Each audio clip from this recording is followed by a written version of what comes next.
Well, welcome to the third episode of For the People podcast. We have been outpoured with support these last 3 weeks. We can't believe it. JJ and I are dumbfounded with how many people are listening to us. We can't believe it. Thank you so much for all of your support.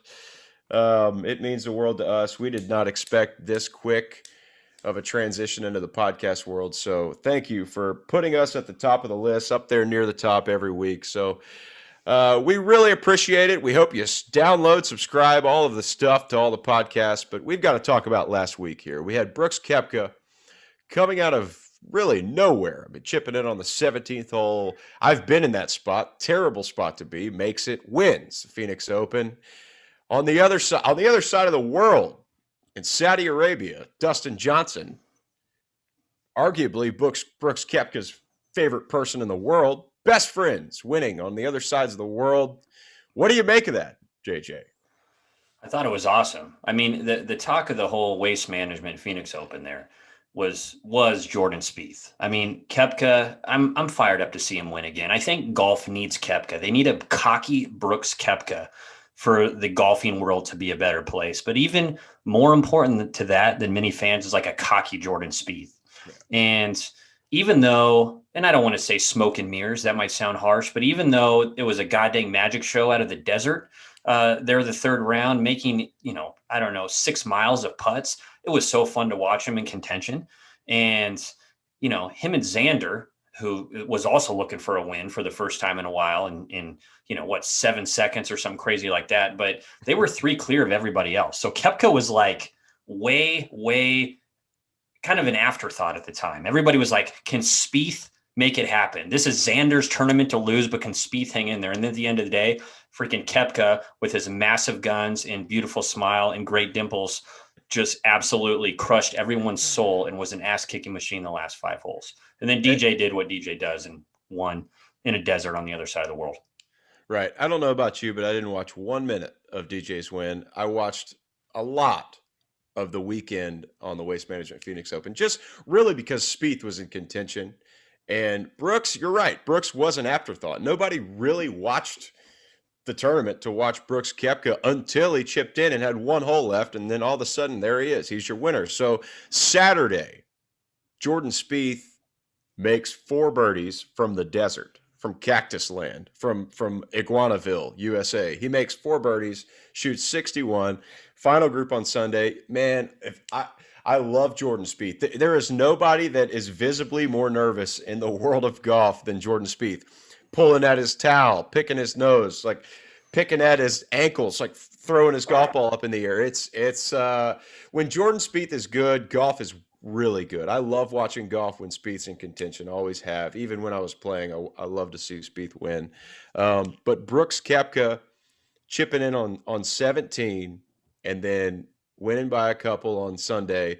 I'll tell you this. I'm in a 400-person golf league. We each put up $750. We pick 1 player per tournament for the entire year. You can't use the same player twice. Out of my 400 competitors in this golf league, this is across the entire state of Texas, not 1 person had Brooks Koepka winning that tournament. So the first place person in that league had the second place guy, Kyung Hyun Lee. Somehow somebody picked him. But that person's leading that golf league. Nobody picked Brooks Koepka. I guarantee you that will not happen again this entire year. Yeah, it's a little shocking, especially when you guys, there's all sorts of different fantasy deals. There's FanDuel, there's DraftKings, we have Stake Kings now, which is cool. You can sponsor players playing mini tours, Monday qualifiers, things like that. But something that's awesome about those leagues where you only get 1 pick is people try to be strategic, but it's shocking really they didn't pick Brooks because Brooks wasn't necessarily on fire. You Right. think like, man, I'm going to save Brooks because I'm going to save him for the U.S. Open. We know he's unreal in the U.S. Open. I'm going to save him for whatever, some sort of major. But the dude's won there before. But coming off 3 missed cuts, it would seem like a crazy pick. So I could see how it happened. But, I saw a couple guys that are like, oh, I really like Koepka at 50-1 or 60-1 or whatever he was. And the freaking dude won. And it was good to see him do that. Let's spin it a little bit, Petey. Let's spin it a little bit.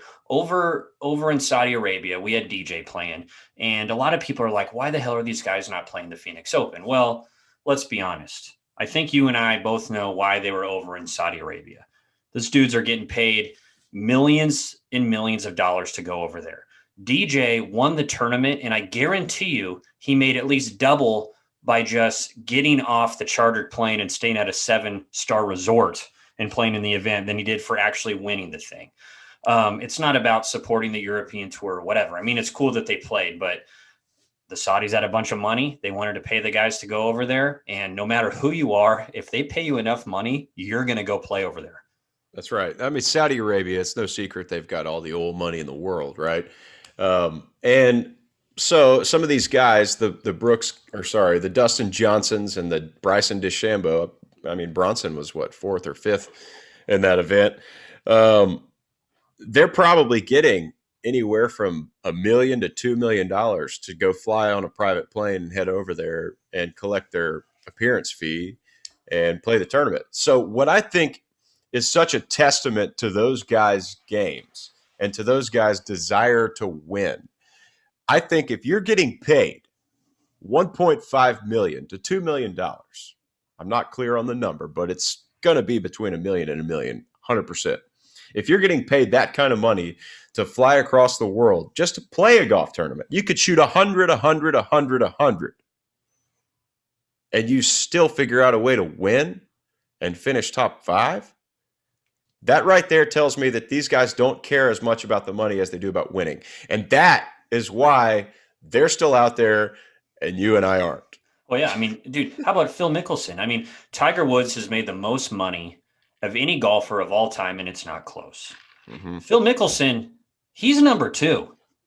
So let's be honest. He went over there, and he didn't do it because he was like, shit, I've never been to Saudi Arabia. You know, I'd like to experience that type of desert golf. It's no. Right. I mean, Phil did not go over there for free. Phil's a great guy. Phil's a man of the people type guy, but these guys were paying a ridiculous amount of cash. I mean, Tony Finau went over there, right? We love Tony Finau. Everybody loves Tony Finau, but you'd figure that he would try to stay in the U.S., play Phoenix, get ready for West Coast, hadn't won in a while, but no, dude, the cash was there. So they don't care about what's going on over there. I don't want to say they don't care about what's going on, but money talks at the end of the day. It's their job. You pay somebody enough, they're going to go over there, they're going to play golf.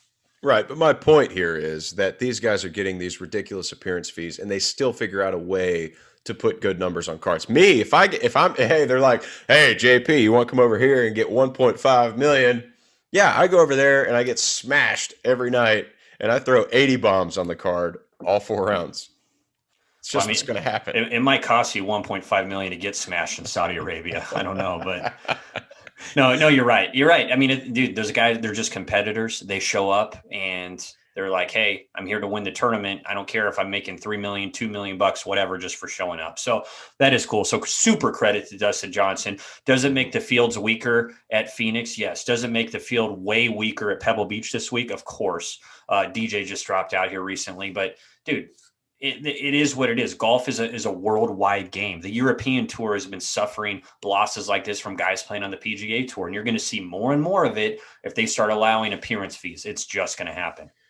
That's right. It's just going to happen. And over time, I think the PGA Tour will figure out a way to keep their guys in the States. And they've come out and said multiple times, we don't do appearance fees. That's something we will never do. In my opinion, they are doing things outside of quote unquote appearance fees, that incentivize guys to come to certain events. So I don't know what those are. I've been out a couple of years now. So, obviously I never got appearance fees either because I was barely keeping my card at that point. But we have another question and we're going to go right into this one. We're done with Saudi Arabia and Phoenix and Dustin Johnson, Brooks Koepka, and congrats to them. Obviously, incredible weeks last week. But Barracuda Bobby on Twitter, he is asking, which course do you wish could host a PGA Tour event, but just can't because of logistics or other issues? This is a great question because there are so many great courses in this country, incredible courses, that would love to host a PGA Tour event, but they can't because they don't have the parking, or they don't have the media space, or they don't have the area for the announcers to sit or something, or they don't have the catering for the food. There's a lot of things that go into hosting a PGA Tour event. It's not just having an incredibly difficult golf course and a place the tour players want to go. Which course do you think, JJ, would want to host a PGA Tour event, but just can't because of logistics or other issues? Yeah. So, I mean, the other issues most of the time, I think the members just say, take a hike. Like, we don't want you at our course, period, end of story. Exactly right. Yeah. A lot of these old famous courses could potentially do it. It's really cool to see LA Country Club actually on the US Open rotation, because you played there before, PD, LA Country Club? I have. Yep. Yeah. So, I mean, that place is badass, unbelievable. That'll be fun to watch. But just makes me think of other West Coast, like Cypress Point, right? Mm-hmm. I know they used to have the Pebble Beach, Bing Crosby back in the day, Cypress Point. They had some issues with their memberships, things like that. But I think modern day, bring it back. A course like that would be awesome. Obviously, I know you've played Pine Valley, so you can probably talk about that. I've never played Pine Valley, so if somebody wants to take me to play Pine Valley, just respond to this pod and I'll be there tomorrow in the snow, 15 inches of snow, whatever the hell it is, I'll be there.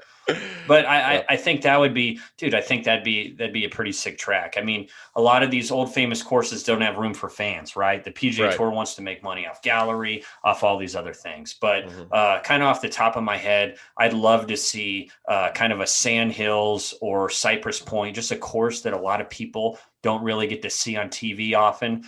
Fisher's Island, badass place in just outside New York. Friar's Head. I'm naming a bunch of courses that are like elitist courses, but they're unbelievable. And I think people would see them on TV and they'd be like, shit, this is incredible, man. Yep. So just off the top of my head, those are a few of my choices.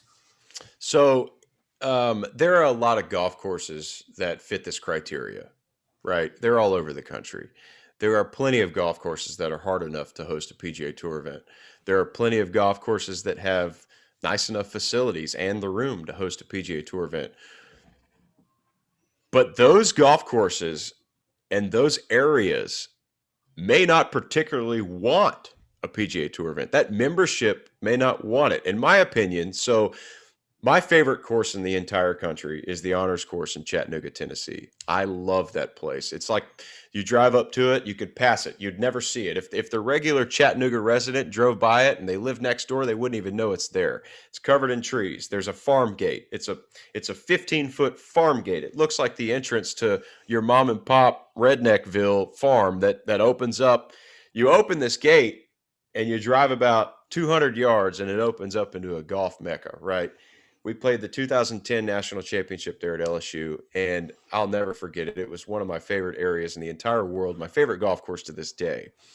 But they do not allow professional golf events on purpose. They don't. The membership won't allow it. And they could they host it? Absolutely. Could they host anything they wanted? They hosted the National Championship. Of course they could host a PGA Tour. They got plenty of room. They got plenty of acreage for anything. But the membership doesn't want it. And I think that is so pure of them. They want amateur golf and amateur golf only. I think that's cool, right? And there's clubs that want both, right? Colonial Country Club here in Fort Worth, Texas. The only reason that country club is around today is because of that golf tournament. They have more guys on the tournament committee that sit on the golf course committee right now than they should, because the golf course relies on the tournament. They shouldn't have as many tournament committee people on the club committee as they do. But on the flip side, the Honors Course doesn't want the headache. So I get it. You've got to have both sides. And some courses rely on professional golf, others don't. I'm on the side of the Honors Course here, where, they could have it. Could they have it? Yeah, absolutely. Peyton Manning's a member. All these guys are members, but they don't want it because they don't want the headache. Yeah, I mean, dude, I just the entrance you mentioned, that lets you know that they don't really care if anyone knows it's there. So like the Honors Course, I was lucky enough to play there, and you take an illegal left across a double yellow line and all of a sudden you're at this gate, right? That's well, right.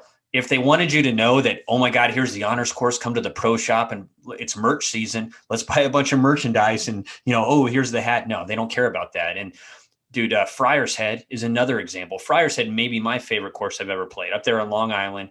I mean, ranked super high, but not as famous as Shinnecock and things like that. But the place is ridiculously good.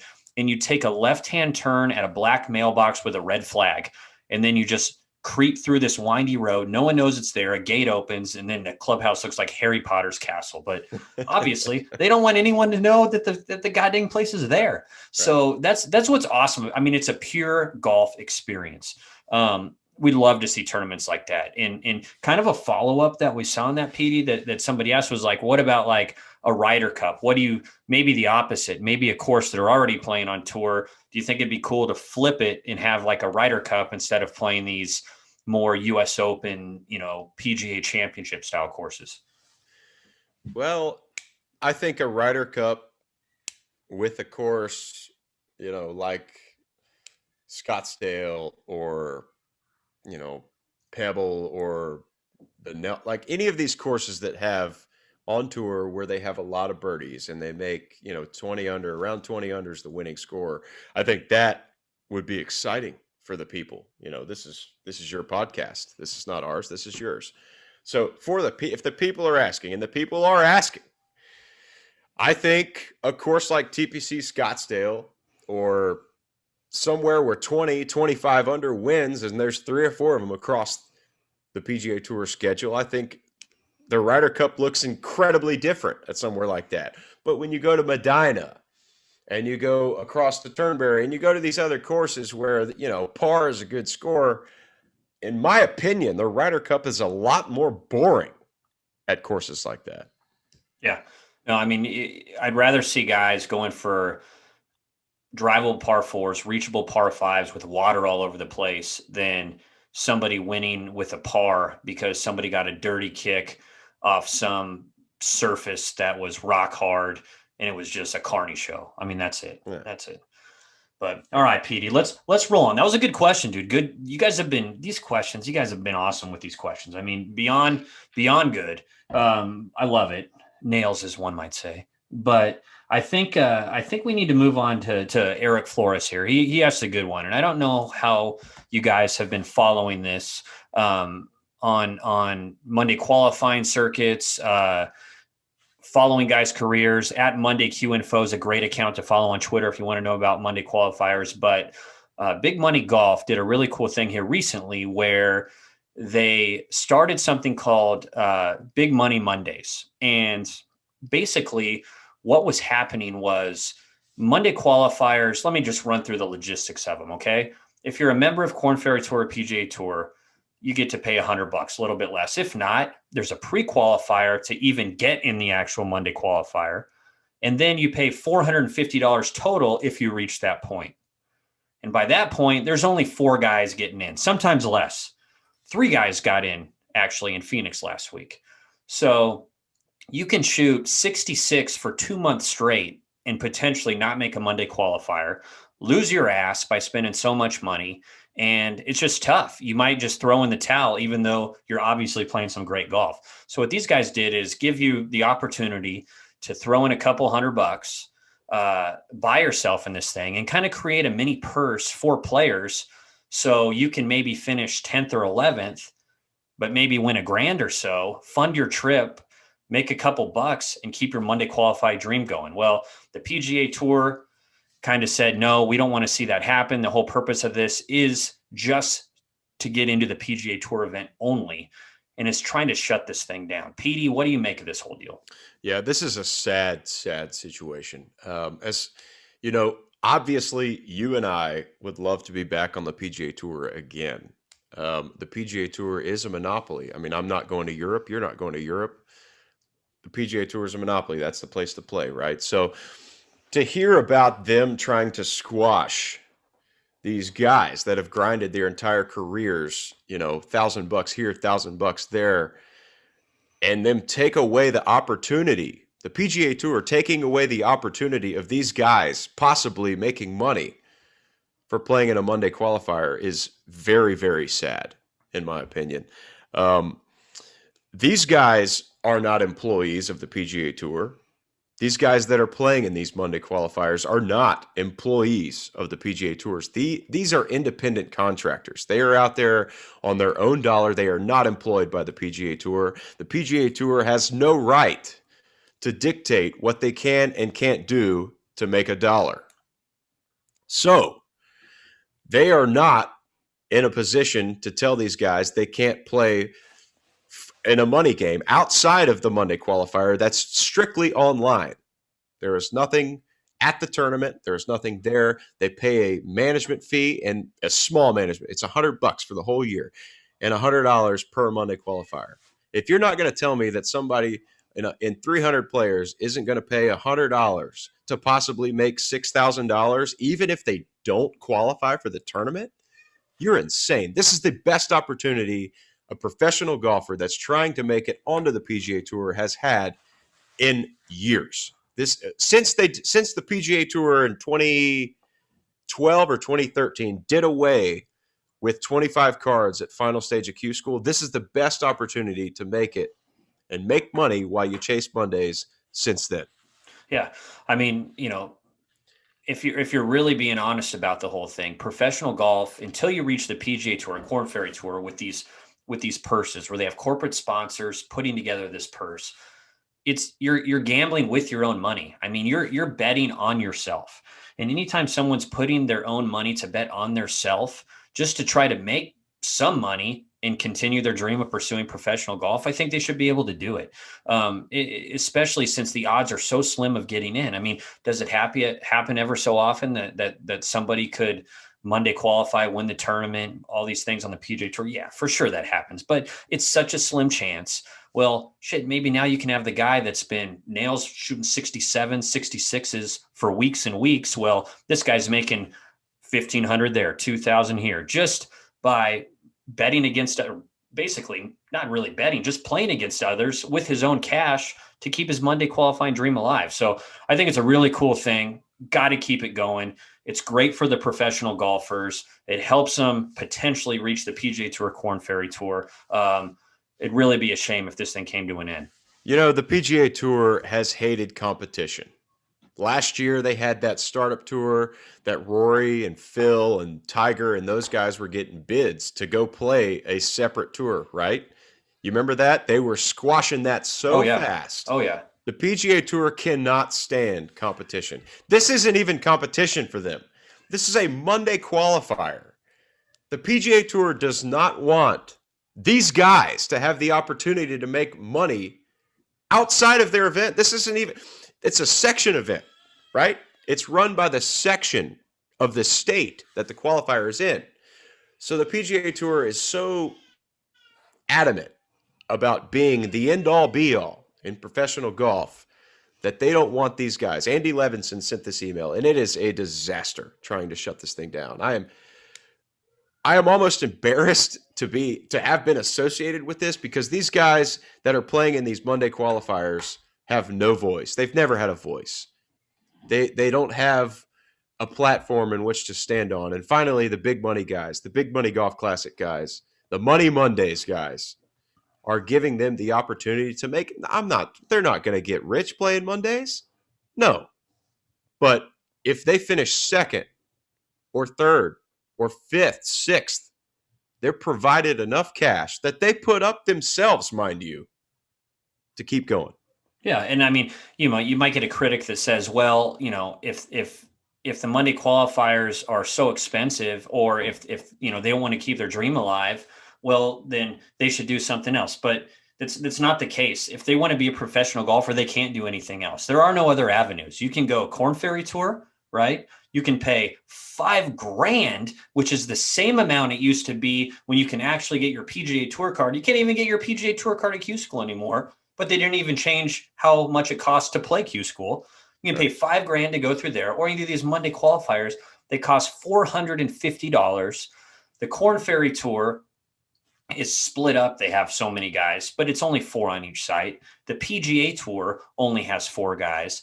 And that's a ton of cash to put up every single week. And the reason why the guys do that is they don't have any other option. It could be $1,000 and they would have to do it. So if it's only costs maybe a couple $100 to play in this thing and they can make some money, they got to let these guys be able to do that. They have to.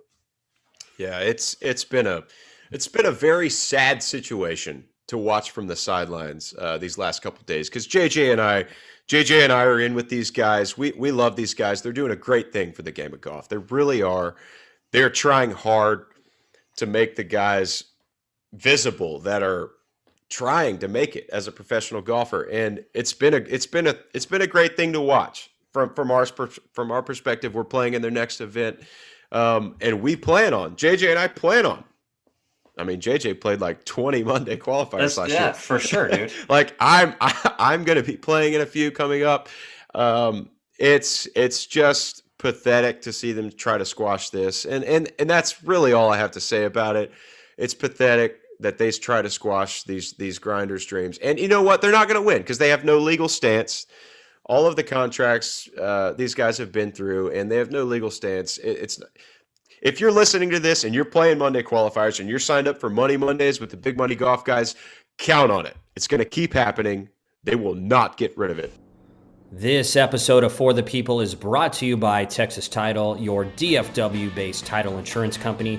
Close your next home, purchase or refinance with Texas Title, www.texastitle.com, #a place to call home. All right. Here we go. All right. After that, I am fired up. Golly, you cannot get me more fired up than a good confrontation. All right. So the tuna, your boy, the tuna. The big tuna. We all know the big tuna around Fort Worth, Texas. He thinks he's bigger than he actually is, but he wants to know, what is the dumbest change you've made to try and help your own golf game? Well, that's a good question, Tuna. And I kind of, when I saw that we chose this question, I thought about it for a second.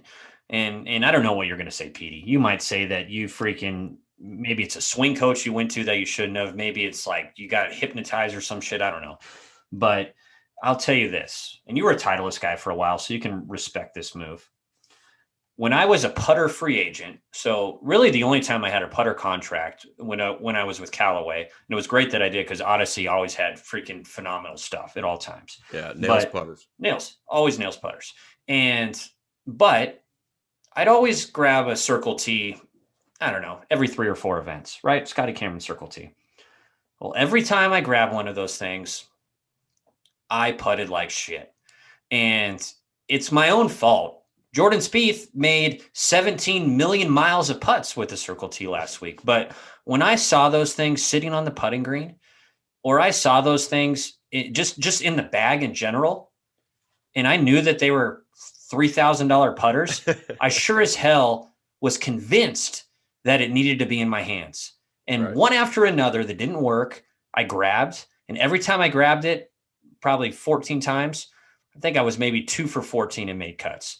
So instead of going to the old, reliable missionary position Odyssey number 7 that I used for years and years and years, I grabbed those Circle Ts. And although they're great, and I still have a majority of them, they did not serve me well on the course. They look great on a wall. They're beautiful. I love to just baby lotion them every now and again. But god dang, I couldn't win a tournament with them. Oh, that was an incredible answer. Golly, that's why you're paid the big bucks to be on For the People. So the dumbest change I've ever made was not really a change. It was more of a refusal to change. So I think I'm going to twist this a little bit. I was so stuck. So I'm afraid of change. I've always been afraid of change. And that's one of the things that probably killed me, is that I didn't change when I was out there. So the dumbest change that I made when I was on tour was that I didn't change. I did not change anything. I stuck with the same shit that got me to 165th in the FedEx Cup every year. So that's a problem. That's a serious problem. Like, what's the definition of insanity, right? Doing the same thing over and over and expecting different results. That's what I kept doing. So the problem with me was that I didn't change and never tried to do something different, because I thought that, oh, hell, I was incredible in college. I was a damn good Korn Ferry Tour player, won the money list, blah, blah, blah, just like JJ Colleen. He was incredible. So why can't I go? Why can't I go to the PGA Tour and just kick everyone's ass and not change a thing? Well, because the guys on the PGA Tour back then, at least 10 years ago, were way ahead of the guys on the Korn Ferry Tour. And that was my problem. I never changed anything. Yeah, my highest finished FedEx Cup was 93rd. Is that good? No. No, it's not good. I kept my card one time in 5 tries. So, yeah, I probably should have changed more, but I didn't. And here we are. We're for the people. This is your podcast. That's why you ask those questions. Yeah, I mean, dude, we're kind of the polar opposite. No matter how good I played the week before, if I didn't leave it with at least 2 extra clubs during the week, it was not a good week because you never know what's going to be good. So my rookie year, and you know Jason Bone, phenomenal guy, right? Mm-hmm. My rookie year, I'm just kind of sitting there on the truck. And he walks in and he goes, I want to hit it far as shit and I don't want to work out. And I was like, what a point. Me too. Like that's I'll have what he's having. Like that's the exact. So I've used that line 100 times. Like a rep be like, what are you looking for? I'll be like, I want to hit it far as shit and I don't want to work out. He was like, dude, I got my work cut out for me. I was like, yeah, give me 7 drivers and let's see what goes down here. And I was like, that's what's happening. You're like a putter. You're like, oh, this putter's new. It just came out. I was like, I know I'm not going to use it, but I might use it one day. Like you never know. You never know. How about like changing, not really like Bryson changing your body or whatever, but did you ever look at your stats and you'd be like, man, if I can get an extra 10 yards, who knows what the hell could happen? Or if I, was better from 100 to whatever, I might be better. I might change my like wedge setup or something like that. Did you ever look at that kind of stuff? Or you were just totally, this is what got me here. I know I can perform. I'm just going to potentially make it happen. So what changed for me I guess it wouldn't make sense. It would not make sense for somebody that goes and is a great college player to someone that makes the PGA Tour, right? I mean, that's an accomplishment in itself. But for sure, when you're a first team All-American, you're expected to be, one of the best pros when you get out there, right? And I never was. So I guess what I shouldn't have changed, or what I should have changed and didn't change when I got out there, was my mindset on how to play golf. Like we've talked before on this podcast, and I told the people that I got blackout drunk most of the time when I was on tour, partied, and 23-year-old millionaire. Like there was bulletproof, right? At 23, 24, 25, 26 years old, nobody could mess with me, right? I'm a PGA Tour player. I'm worth millions. No, like you think Justin Thomas and those guys are getting blackout drunk every night? Absolutely not. Like if somebody would have taken me by the shoulder and put their hand around me at 23 and said, hey, I can see into the future. You're going to be 28 years old. You're going to lose your card. You're not going to have a job unless you tighten up right now. You work out, you stop drinking every day, stop getting blackout drunk, teeing off where you can't see anything, and tighten up. And you know what? I mean, if someone would have done that, who knows? I probably have like 15 majors at this point, but no one did, and here we are. Yeah. I mean, obviously I wasn't a mentor toward you because now we're doing a podcast for the people, but we love the people. This is for you guys. All right. So let's kick it here to another question. So, and this is a good one too. You talked about obviously younger, I'll call it even a kid, 23, 24 years old. What was the biggest splurge you bought on tour? And what was the dumbest thing you straight up bought on tour after a big week? You're going to hate me for this one. You're going to absolutely hate me because I know what you have. All right. So in 2015, it was fall of 15. No, it was fall of 14. Fall of 14, RSM Classic, Sea Island, Georgia. I was in the middle of my best year on tour. Made the cut. Was first tee time on Sunday, and I was in a twosome with Davis Love III, one of my idols, right? One of the guys that I'm half of his age at this point, and you're thinking, God, I would love to play with that guy one day. So I'm teeing off with Davis Love III on Sunday at his home course. He is the host, right? Sea Island, Georgia. Awesome. It was just an incredible experience. So we tee off at like 7:20. We're in a twosome first off. We play in 3 hours and 10 minutes. I don't know if that's the record, but it's got to be close. He shoots 65. I shoot 64 on Sunday at the RSM. I move up to like 18th, finish 18th, 19th, something like that. But I'm gone by noon on Sunday. So me being the dumbass 25, 26-year-old I am, on the way to the airport, I'm scrolling through Amazon, right? I'm going to make $50,000 today. What the hell can I buy? So I'm looking at stuff, and I wanted a big-ass TV, but this was 6 years ago, okay? Remember, this is 6 years ago. TVs were not super cheap like they are now 6 years ago. So I'm scrolling through TVs, and I find this 84-inch LG TV. 84 inches, 6 years ago. TV. This thing was $9,600. It's like a unicorn. You might as well buy a goddamn unicorn. And I'll be damned if I didn't just click buy it now in the back in the back seat of that courtesy car on the way to the airport. $9,600. I think the total was like $10,750, and this damn thing showed up the next week to my house in a DHL freight truck with a wooden crate around it. It weighed 1,000 pounds. We hung it up. Me and my brother hung this thing on the wall. I thought the entire house was going to collapse, but that right there is my biggest splurge. Which $10,500. That doesn't seem like a huge splurge after a $50,000 check, but that was something I'd always wanted. And the other side of that was, what was the dumbest thing you've ever bought, right? Yeah, the dumbest. That was the other side. Yeah. So this is where you're going to burn me alive or whatever the hell you were going to do. Yeah. So the dumbest thing I've ever bought, and I think these trucks are the worst trucks ever made. Got my PGA Tour card for the first time. Went in the Web.com Tour Finals in 13. Immediately went home and ordered a Ford Raptor.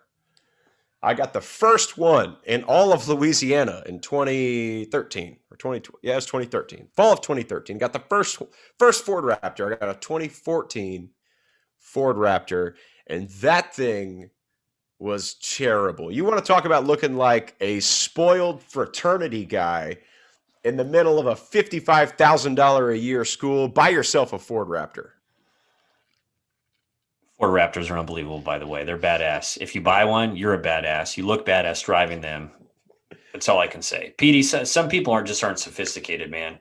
I don't think I've ever jumped sand dunes or anything with it. But hey, at the end of the day, it was a great purchase, best purchase I ever made. So, dude, I did the same thing. I mean, there's different levels. Like anything, we're on different levels than the Justin Thomas. I mean, Phil Mickelson, whatever. You'd have them on a pod for the people, be like, oh yeah, I bought a G, whatever, 6. Well, that's a different ball game. But right. What's the realistic part is I did the same thing. I think I got 2011. I was playing well. Like I knew I was headed to the PGA Tour way up there, and I was like, screw it. On the way home from the airport, got back to my house. I was like, I don't want to drive this anymore. I want the new Tahoe. Freaking went like a little turd, freaking bought the Tahoe. But that thing I drove that thing for a long time. And then I ended up having kids. My wife drove it. It ended up being a great purchase. Dumb purchases, I've made quite a few. TV wise, if it was bigger, it was better. Forget the fact that you can have 47, 55-inch TVs and they're the same price as a 90-inch TV. It's irrelevant. You got to have the 90-inch. That's right. And then now, I'm going to throw this for a loop at the people, just so you guys know. They have 4K projectors now for like $300 or $400. And I'm not saying that's nothing, but the picture is a joke. And these things are like 290 inches in 4K. And they stream straight from your phone. And they look just as good, if not better, than a TV. So for the people, just to let you know, look at these mini projectors. Get my kids, freaking scroll Netflix, watch Shrek or whatever the hell they want to watch. Boom, right on the wall, 4K, amazing stuff. Huh. So I don't know where the hell we ended up at the end of that question, but I saved you guys some money and gave you a great purchase there at the end. Well, that's a great transition right into the next with projectors and lasers and all of this. We're going to talk about lasers. We're going to talk about lasers. What do you make of the PGA allowing lasers? Is it an effort to speed up the game? That question comes from Poncho on Twitter. Poncho, by the way, whatever your screen name is, we're straight up just going to say it on here. So make sure that it's at least, I don't know, R-rated. NC-17 might be questionable, but Poncho, that's a good one. I mean, that came out very recently, today, in fact. Props to the PGA. I'm the newest PGA member here officially, so props to myself for doing that. Yeah, thank you very little. I will be at the PGA Championship from 2022 all the way until 2077. So look forward to playing that.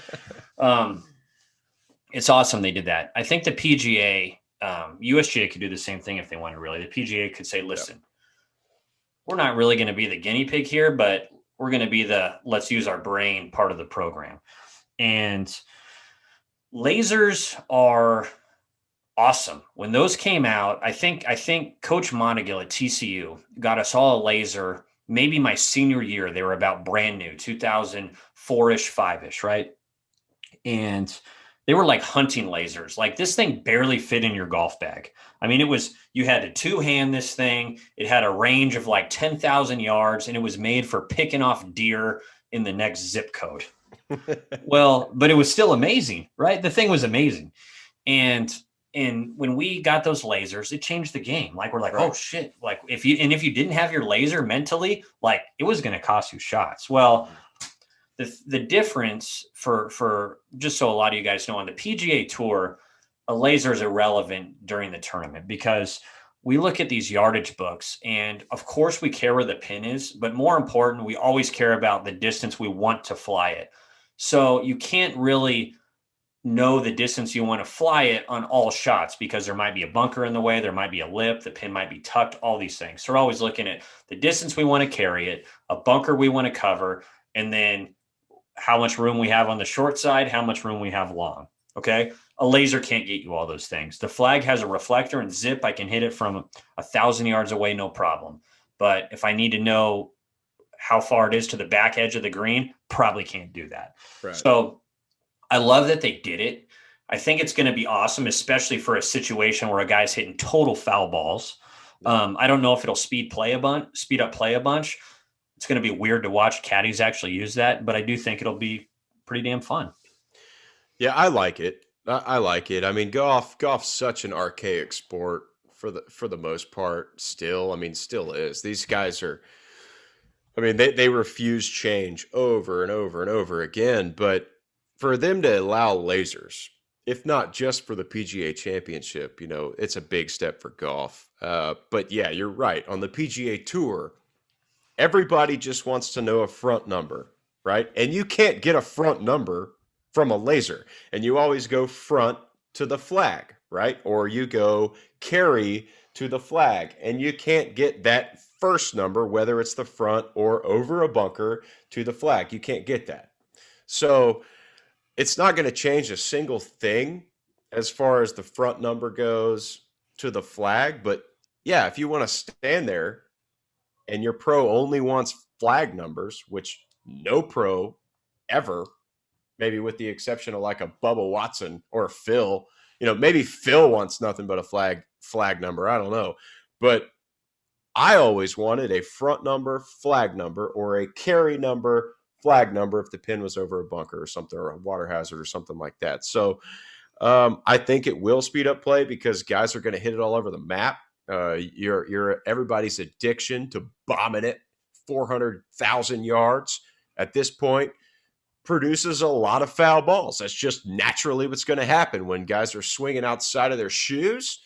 They're going to hit it way offline because the driver face can go wee and just everywhere. So yeah, when you're 2 fairways over and you have no idea how far you are, you don't have to sit there and your caddy doesn't have to walk it off for 10 minutes while the group behind you sits there and picks their nose. So yeah, I think it's going to speed up play. I think it's a great thing. And I think that down the road, the PGA Tour may implement it. I don't know. It's probably going to take forever because they're very slow. The USGA may do it first. I don't know. But if the USGA follows the PGA's lead, expect the PGA Tour to be third. Yeah. I mean, it's not a disadvantage having a laser, obviously, but it's not this massive, massive advantage either when you have a caddy. If you don't, it's a huge advantage. I mean, Right. I'd love to see, Petey, is the very first caddy that the player's just kind of out of it. He's being kind of pissy or whatever. And the caddy lasers the grandstand, which is something that could happen way more often on the PGA Tour at your local country club. And the dude just like does full club twirl and just peppers someone in the forehead over the back of the green. That'll probably happen once or twice a year. That'll be a hell of a deal. Because we all play with a buddy that is a dipshit and lasers like a freaking tree or a hill or something behind the green. So when it happens on the PGA Tour and we see a hard club twirl from somebody, that's going to be a hell of a deal to witness. So when you were on tour, I have a question for you, because this happened to me. This is off the wall, but when you were on tour or playing professional golf, period, did you ever catch a caddy giving you a bad number on purpose to keep you away from trouble or short of a hazard, long of a hazard? Did you ever catch, when you hit a perfect shot and it didn't end up where you thought it would, did you ever catch a caddy giving you a bad number? Not really a bad number, but what I did was I'd ask to see the book, and the caddy wouldn't quite give it to me. He'd be like, "Hey pro, it's 264 to the bunker." Well, what he was trying to keep me from doing was trying to carry the whole corner of the bunker, which was 307 carry. He was basically saying, "You better lay up. That's dumb as shit to try to go over." And when I'd be like, "Let me see the book," he's like, "It's 264." The bunker was like, "I want to see that 307 number because I'm about to go ham on this driver right here." Yep. So I never had a guy give me the wrong numbers on purpose, but I've had guys withhold information for sure. Yeah. So I had one. That's why I bring this up, is because I had one. It was on 12. It's number 12 at Bay Hill. It's Arnold Palmer's tournament. This would have been 2015. I was playing with Ian Poulter on Saturday, and I was playing well. I think we were the third or fourth group from the back, and I was, around 10th, right around 10th. I loved Bay Hill. I've played there a bunch. I've always played well there. But we got to number 12. It's a par 5. I had to lay up because I hit it in the rough. And Ryan Rue was my caddy at the time. I love Ryan. Ryan caddied for me pretty much my entire PGA Tour career. All of my best finishes, except for the U.S. Open, were with Ryan. And Ryan's like, "All right, you got 115 flag, 122 back." So 115 flag is normally a gap wedge for me, right? A little smooth 52, just a dead hands 52, easiest shot I got. And so I hit it, and I hit it. I mean, I know I hit this thing 115. Like if I'm at home on track, man, this sucker is flying 114.5, bouncing one time and coming back to 115, and it's naked. I'm like, damn, that was good, Ryan. Hit that right at it. And I could tell, like, right when I hit it, he's like, uh-oh. I get up there, and this thing is 40 feet short. Shit. And I'm like, "Ryan, are you sure that was the right number?" He's like, "Yeah, that's the right number." And so the next day, I get up to where we hit it from, and I walk it off. I had 126 to the hole. He did not want me to fly the green, and that happens all the time with these PGA Tour. I don't think all the time. Maybe if there's a shot that you don't think your player can nail, right, and you don't want them to fly the green, because behind the 12th green is some trouble. I mean, it goes way downhill. It's an impossible up and down. The pin was in the back. It's auto bogey, possibly 7. But that happened to me, and it happens all the time on tour. But that was one where I really noticed. He probably gave it 10 to 12 yards, which is way too much with the wedge. And that's the only time I ever caught him. I know he did it other times, but it wasn't 10 to 12 yards, so I didn't notice it. That one right there, I was like, damn, dude, you got to quit doing that. You're costing us money. Yeah, dude. I mean, that's pretty funny, obviously, especially since it's with a wedge and it's that far off. But dude, the other thing, like my caddy, I had a guy named Judge for a long time, great caddy. And Judge knew that I liked 85 yards. Like if I had to have a number, he knew I liked 85 yards. Just a nice lob wedge, land pin high, take a big skip, spin back to the hole.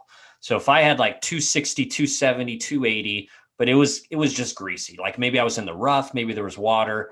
I'd be like, Judge, what do you like here? And he wouldn't even like mention go. He'd just be like, 188 leaves you 85. I'll just be like, all right. It's like, you like putting it to a number. And I didn't mind half shots. Some guys would like hyperventilate. Like if it was 120 or 50, they would be like in Groupon therapy stuff. If they had 50 yards, they would rather have 100. I didn't care. I'd rather just send it, but if there was water or something, he'd be like, yeah, pro, 188 leaves you 85. I was like, all right, I know where you're going with this. Yeah. So were your half shots one club less and just nuke the shit out of it? Or were they one club more and button? I was usually a nuke. Kind of guy. Dude, my rule of thumb, especially whatever, just if I'm teaching people or online, playing lessons, I say, listen, if everybody is better at one or the other, it's just like some natural touch deal. But if the pin is back, I always like learning how to swing easier because you can potentially skip it, take spin off of it. If it's front, I like going ham on it because let's be honest, like a lot of the times it's firm, don't have a lot of green to work with. You want that thing to spin and you can hit your flighted shot. It can land by the hole and go 20 feet by. So that's kind of what I did. But I was definitely a give it the old steroid jerk on the half shot if I had to. Well, that's the third episode of For the People. We can't thank y'all enough. I can't say it enough for spending the last hour with us. Thank y'all. Thank you, JJ. Thanks to everybody involved for this podcast. There's a lot more than just me and JJ, the talking heads that sit here and spew all of this for the last hour. Thank y'all. Thank you. We'll see you next week for episode 4. We got some incredible questions already lined up because we have questions out the ass. We will see y'all next week on the next episode of For the People. This episode of For the People is brought to you by Texas Title, your DFW-based title insurance company. Close your next home, purchase or refinance with Texas Title, www.texastitle.com, #a place to call home.